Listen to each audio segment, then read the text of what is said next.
All right, so hitting the utilities and going into the system preferences, we'll kind of step through some of the newer options. So we obviously have, some of you guys may or may not have even seen these back when we first started putting out the tablets, using the tablets, online entries, and tracker. All of these require, you notice that the client key just kind of went away.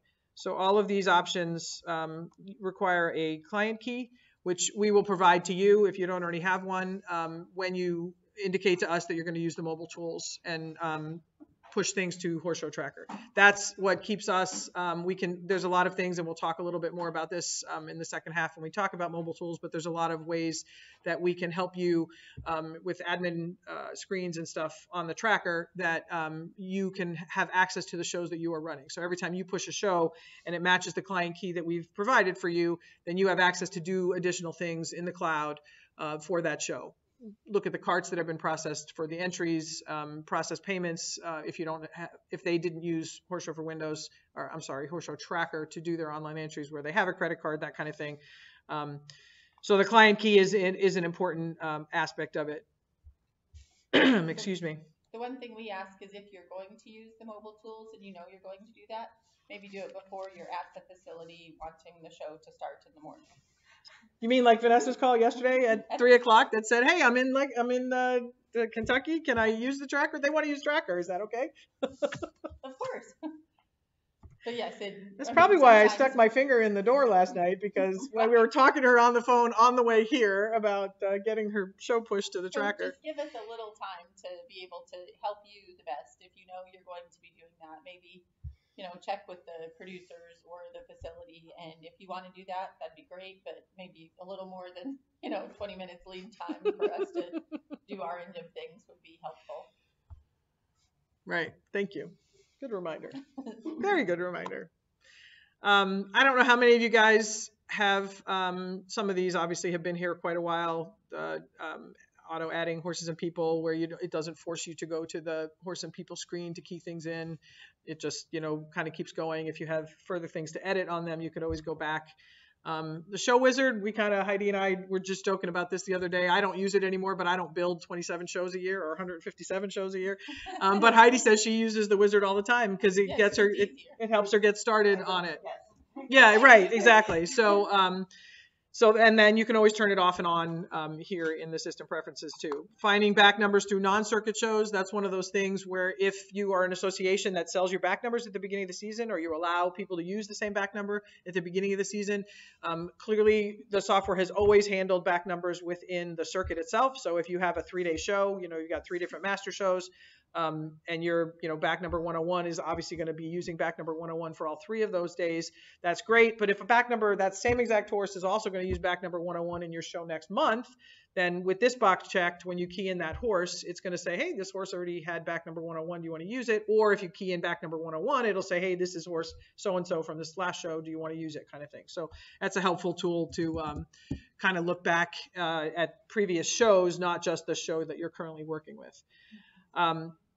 Errors during entry edition, we have all those checkboxes and validation things in the classes area. We'll tap in on that in a little bit also, but that this function allows it to check for all those error things as you're doing the entries. It does slow it down a little bit because it's obviously checking a lot of stuff for every single entry. If you've got a 3 event show or 3 master show event, where you're running 3 or 5 slates of classes within the same event, it's going to do that all the way through. So as it's doing every entry. So some people will turn this off to get through entries, and then you can run your validation report later. Or you can have it do it at the time that it's happening, and then it pops you up hey, a lot of people like doing that when the person's standing in front of them, because they can say, it'll pop up and say your, membership is expired. Oh, I'm sorry. Let me, go take care of that right now. So it's kind of a trade-off. Thank you. Checking for up-to-date Coggins tests, same kind of thing. It's a pop-up if you try to enter a horse that doesn't have a Coggins in their horse record. It'll pop you up a message on that.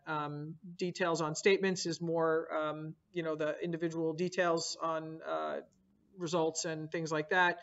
Social security number on statements, phone numbers and emails on statements, totaling by back number. A lot of people will come in and a trainer maybe is the responsible party, and then they want a statement with all the back numbers individually subtotaled, so to speak.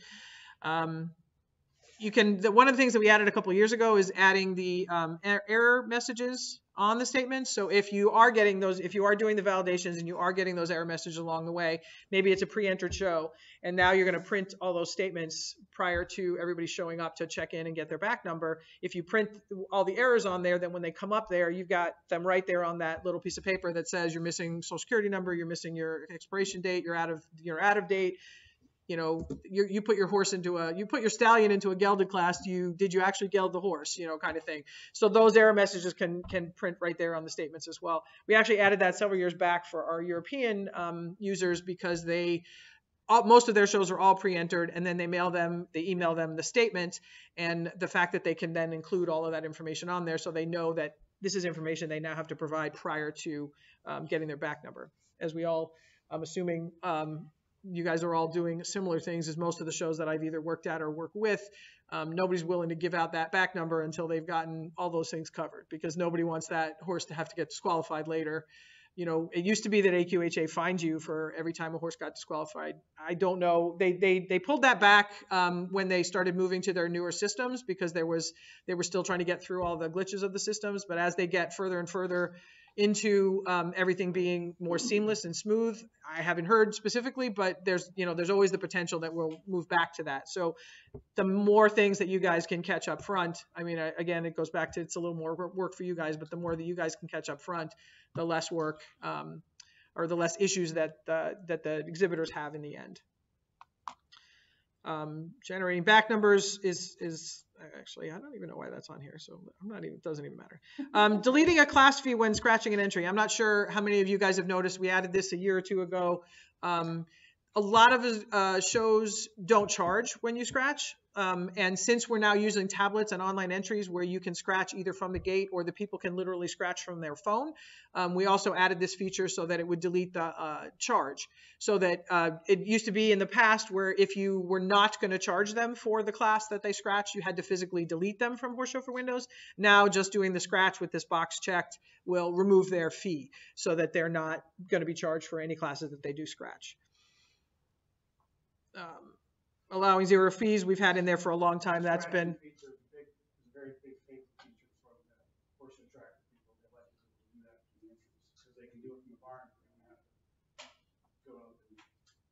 Yeah, it's just a button on Tracker when they go into their entries that they can just hit scratch, and then it sends it down to Horse Show for Windows that they've scratched the class. So there's one less thing for the gate person to do when they don't show up at the gate because they've already scratched. One less thing to wait in line for at the office. That's right. Exactly right. Very good there too. So again, the tablets, online entries, Horse Show Tracker, depending on, and obviously you've got options as to which ones you're going to be using.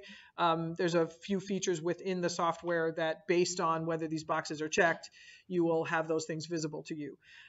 So that's it, you know, and again, if you're using some of them and not all of them at any given show, you can turn them off and on as needed. How many of you do paybacks at your shows? Do you do any money classes? Do you do paybacks for 90% of them? We have one show. Okay. And do you guys do a lot of paybacks through yours or not? Because like players, there's going to be paybacks there, right? Every class. Two of them are shaking their head. Yes, there are. So this is another new feature that we just added more recently, is to calculate the paybacks automatically when standings gets calculated. There is all of the pieces and parts that you have to include when you're doing paybacks, and we'll go through them when Heidi's showing you the setup screen to kind of make sure that we tap in on those. But you used to have to, after all those pieces and parts were connected, you used to then have to tell the system, okay, now we're going to calculate. Like you could get the projected payout and print those out and show people, but then you'd have to actually physically say, you know, click it. And what we were finding is, especially when now we're using Fast Announce at futurity shows and whatnot, they're in the ring. They need to have somebody click the button in Horse Show for Windows in order to, you know, have the payback show up and have them be able to announce them right there at the show or at the arena as that's going on. So this button allows those calculations to happen right away. And I honestly not sure one of those things why they, Ann? So does that button only work if there's money to be paid back? Or Yes. does it go through every single class? And, I'm just wondering if you've got 100 classes and only 5 of them have paybacks, is it going to calculate the payback for every 100 class or just the 5 that have payback? Like, is it going to show a 0 for the ones that Right, don't is have it going money? to add extra processing time? No, it does not. If there's no payout model in your setup of your class, so you have 150 classes and you've only got a payout model in 5 of them, it's only going to do it for that one. Those ones. Yeah. And honestly, the processing time is not outrageous. It doesn't print the report or things, the other things that you've seen it do when it does that. It literally just calculates that. And then when they're on the fast announce, when the screen refreshes after the calculation has been done in green, they can then see the payout money. And so that is helpful because then they can announce it right there as to the money that's been won. Especially, you can give them a projected payout, but if there's ties in the class and you're splitting the money, then this nobody has to sit there and figure out what the money's supposed to be. Are we paying back on ties? Are we not paying back on ties? Then the latest thing that we actually just added is automatically adding the grand and reserve entries. And again, this kind of goes back to using the mobile tools when you're out there in the arena and there isn't somebody in the office. What Horse Show for Windows has always done in the past is, and again, this goes back to not quite, this is the way we've always done it, but the way it was originally designed was, I'm not sure how many of you guys know this, but the software was originally designed to, and the DOS program in particular, was designed to help you key in all the information after the show happened. Like, it did not start out as a program to help you along the way. It was basically, you could key in entries if you had them ahead of time, but most people, they ran their shows with, pieces of paper and that kind of thing. Some of the ponies probably still do the ticketing system, right, Lindsay? You go to the show office and you fill in your information and you get 27 tickets because that's how many classes you want to go to, and you put your back number on the back and you show up at the class and you drop your ticket in there, and and then later on they pull that list or not that list, but they pull that bucket of back numbers, and that's how they know who was in the class, kind of thing. So the system was originally designed, like I said, to key all that stuff in after the fact. We haven't completely redesigned the system because we don't want to take that much, time and monetary thing to make that many changes to what you guys are doing. But we've been trying to add things along the way to give more upfront and as you go functionality.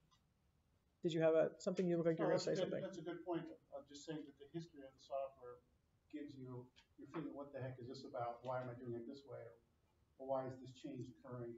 Because we're slowly and sometimes quickly adding more and more features where, for example, the enter results, you used to enter results in the day after the show. Now you're entering results in at the tablet before. So you're seeing, and the way that you announce results is all different. You have fast announces and so just things are evolving and help us evolve them even more. Right. Yeah. Exactly. So again, going back to what it used to do then is you'd have to go into, after you keyed in the results for all of your halter classes, you would go to the Grand and Reserve class itself, and then it would say, hey, have you keyed in the results for all these classes? And you say yes, and then it would populate, for all of the first and second place winners into the Grand and Reserve classes. It would populate those horses that were there. Because, again, we're out in the ring and the things are being keyed in right then and there, and then the Grand and Reserve class is happening immediately. And the judges there was no time for somebody in Horse Show for Windows to get that information in. So then the tablets couldn't be used for the Grand and Reserve classes because the horses weren't in the class yet, right? They were not actually entered yet into the class. So what we're doing here with this checkbox is, as each halter class is calculated, as the standings for each halter class is calculated, the system is automatically populating those entries right then and there. So that by the time you get to your Grand and Reserve class, you already have the entries there. Somebody does not have to stand there at Horse Show for Windows. That system still works. I mean, we didn't take away that functionality for those who are not going to utilize tablets or even check this box, but it just kind of gives you one less step to have to do later on. And then the tablets you can have those Grand and Reserve classes enabled. They're populating them automatically, and the scribes can put in the horse that is necessary because those entries, right, are done. Yeah. Yes.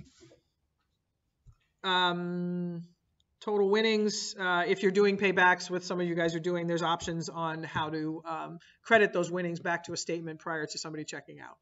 And this checkbox actually gives the ability to do the total winnings even if they owe less than they won, so that they have a credit on their account, as opposed to what it always used to do before is if they owed you $500 and they won $1,000, you would credit their statement to the $500, so their statement was zero, and then you cut them a check, or you had the report to still pay them $500. What this does is we had several people who they roll their credits from show to show, and so they would do their credit at the end of this show, and then if they had a $500 credit, they would apply that then to the next show. So this, I have like 4 people I think who use this. So L2 and L3 classes, they've been in here for a while since we started doing the leveling. The whole entry counting, there was a lot of back and forth over who gets what entry count, and do we do this in high points? Do we know that AQHA uses those the total counts, but not everybody was in their high points. And then if you held them concurrently, it was one thing. If you held them separately, it was another thing. So anyway, just some more additional options there. I think that covers all the new stuff that we added here, and I think we're good to go. So I'm going to go ahead and exit out of that, and I'm going to